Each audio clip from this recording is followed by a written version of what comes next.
Assalamualaikum warahmatullahi wabarakatuh. Halo teman-teman, ketemu lagi dengan aku di video kali ini. Nah, yang lupa nama aku siapa, aku dari kelas berapa? Perkenalkan, nama aku Izzatun Nisa Nur Asyidah, aku dari kelas 10 MIPA 4. Nah, di video sebelumnya aku sudah membahas mengenai kingdom fungi. Nah, di video kali ini aku akan membahas mengenai kingdom belantai yang berfokus pada tumbuhan tumut, tumbuhan tingkat tinggi, dan juga tumbuhan paku. Nah, sebelum aku mengajak teman-teman untuk mencari ketiga tumbuhan tadi di sekitar tempat tinggal aku akan membahas mengenai tujuan dari kita mempelajari materi pada kali ini. Yang pertama, agar kita dapat mengetahui perbedaan antara tumbuhan lumut, tumbuhan paku, dan juga tumbuhan tingkat tinggi. Dan yang kedua, kita dapat mengetahui ciri-ciri, struktur, dan hal-hal lainnya mengenai tumbuhan-tumbuhan tadi. Dan manfaat dari kita mempelajari video kali ini agar kita dapat menambah pengetahuan mengenai tumbuhan lumut, tumbuhan paku, dan juga tumbuhan tingkat tinggi. Nah, sekarang waktunya aku untuk mengajak teman-teman mencari tumbuhan lumut, tumbuhan tingkat tinggi, dan juga tumbuhan paku di sekitar rumah aku. Oke, tanpa berlama-lama langsung aja, let's go. Pertama aku mau mencari lumut dulu. Nah, kemarin aku menemukan lumut di dekat tanaman hias tuh guys. Lumayan estetik sih kalau misalnya di foto. Nah, ini. Nah, jadi ini merupakan lumut daun atau disebut juga lumut sejati. Lumut ini merupakan anggota tumbuhan tidak berpembuluh dan tumbuhan berspora. Lumut ini disebut sebagai lumut sejati karena bentuk tubuhnya seperti tumbuhan kecil yang memiliki bagian akar, batang, dan daun. Lumut ini merupakan kelompok lumut terbanyak dibandingkan lumut lainnya. Kurang lebih sekitar 12.000 jenis lumut daun yang ada di alam ini. Lumut dapat tumbuh dengan mudah di tempat yang basah dan lembab. Namun, khusus lumut daun, ia dapat tumbuh di tanah-tanah yang gundul, yang sudah kering, di atas pasir bergerak, di antara rumput-rumput, di atas batu cadas, batang pohon, dan lain-lain. Nah, untuk klasifikasi lumut daun, ia termasuk kingdom plantae, divisinya Bryophyta, kelasnya Bryopsida, ordonya Bryopsales, familinya Bryopsinae, genusnya Bryopsida, dan spesiesnya Bryopsida spesies. Nah, oke, untuk penjelasannya lebih lengkap, aku akan menjelaskan setelah ini ya, jadi jangan di skip pokoknya.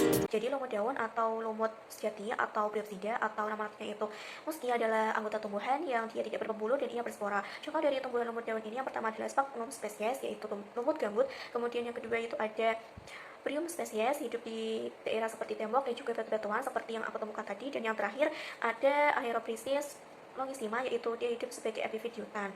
Nah, ciri-ciri dari tumbuhan lumut daun yang pertama adalah tubuhnya dapat dibedakan saprofit dan juga gametofitnya. Kemudian yang kedua yaitu ada dia hidup di tempat-tempat yang lembab dan terlindung dari cahaya matahari. Dan yang ketiga memiliki akar rizoid atau yang biasa disebut dengan akar semu. Dan yang keempat, tumbuhan ini berwarna hijau disebabkan karena memiliki sel-sel dengan foksida yang menghasilkan klorofil A dan juga klorofil B yang membuat tumbuhan ini bersifat autotrof. Dan yang terakhir yaitu menghasilkan metagenesis, yaitu giliran keturunan. Nah, setelah kita membahas mengenai ciri-ciri, aku akan membahas mengenai struktur dari tumbuhan lumut daun ini. Jadi strukturnya yang pertama itu ada batang atau yang disebut dengan sumbu. Kemudian yang kedua itu ada daun dan juga ada rizoid multiseluler. Nah, yang pertama akan membahas mengenai daun. Jadi daun itu terbentuk dari 3 sampai 8 biji. Kemudian ia juga memiliki ruas. Nah, kemudian yang sendiri itu mengalami atau menampilkan diferensiasi yang menghasilkan korteks, epidermis, dan juga silinder pusat. Nah, kemudian dari batang ini, di ujung batang ini terdapat alat kelamin yang disebut dengan sporogonium. Nah, di sporogonium itu ada 3 struktur, ada kaki, ada tangkai, dan ada kapsul. Nah, setelah tumbuhan lumut, aku akan memperlihatkan tumbuhan paku yang aku temukan. Nah, ini merupakan tumbuhan paku. Ia bernama Pteris vittata. Klasifikasinya yaitu ia termasuk kingdom plantae, divisinya Pteridophyta, kelasnya Phyllocopsida, ordonya Polypodiales, familinya Pteridaceae, genusnya Pteris, dan spesiesnya Pteris vittata. Nah, Pteris vittata ini biasa hidup di tanah dan tebing yang terjal serta tembok. Pteris vittata juga termasuk tumbuhan herba. Ia memiliki akar serabut, memiliki rimpang yang menjalar, batangnya berbentuk bulat, teratur, berruas-ruas, panjang dan kaku. Daunnya majemuk, menyirit, tapi daunnya halus, tidak bergerigi. Tumbuhan ini memiliki bentuk yang khas dan mudah sekali hidup di tempat yang lembab. Nah, coba aku mau memegangnya. Nah, ini guys, ini tumbuhan pakunya. Jadi untuk penjelasan lebih lengkapnya aku akan menjelaskan setelah ini, jadi tonton sampai selesai ya. Jadi Pteris spesies ini merupakan tumbuhan paku tanah dan dia biasa hidup di daerah batu-batuan, tembok, dan juga tebing-tebing yang terjal. Kemudian dia itu juga termasuk genus. Jadi Pteris ini termasuk genus dari sekitar 280 spesies pakis yang bisa hidup di lingkungan hangat, tropis bahkan subtropis yang ada di dunia.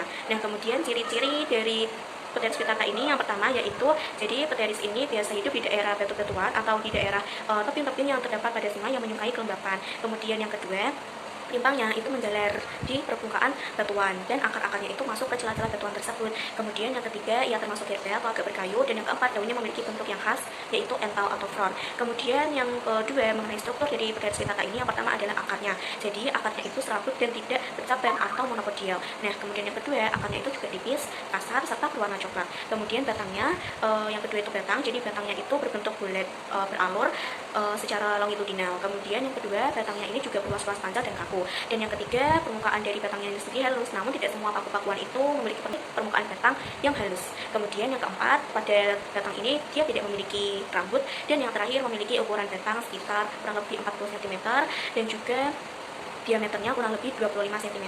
Kemudian yang ketiga mengenai daunnya, jadi daunnya itu menyirip kemudian berwarna hijau tua. Kemudian yang ketiga, daunnya itu memiliki bentuk memanjang sekitar ukurannya itu sekitar 3,5 cm. Kemudian yang keempat, daun ini tergolong anisofil, yaitu daun yang memiliki dua bentuk yang berbeda atau dua ukuran yang berbeda.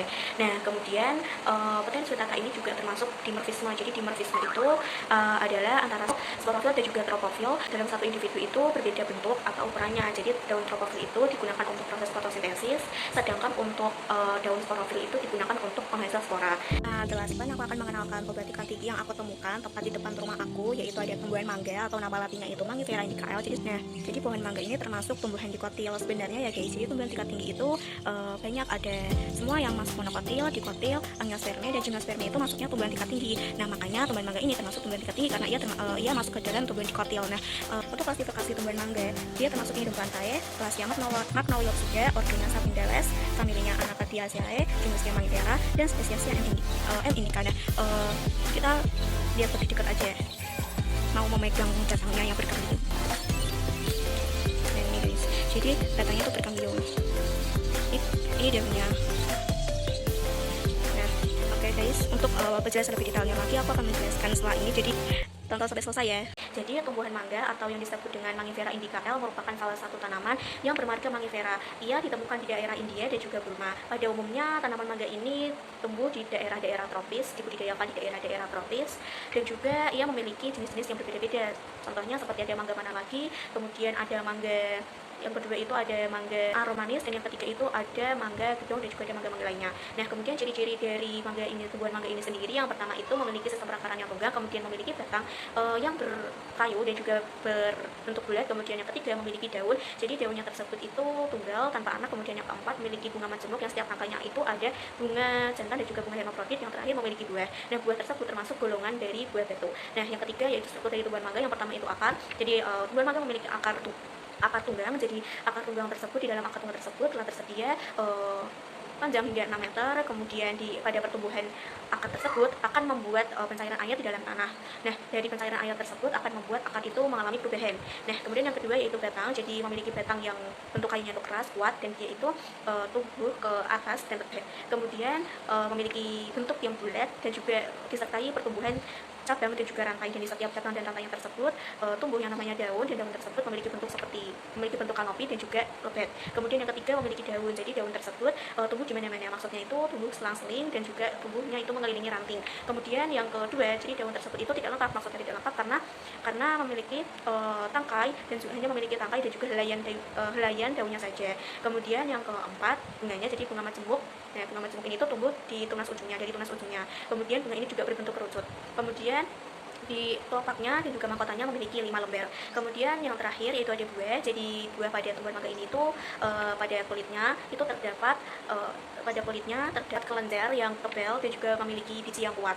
Kemudian mangga ini juga memiliki bentuk buah yang bervariasi. Jadi mulai dari jenis-jenisnya itu berbeda-beda.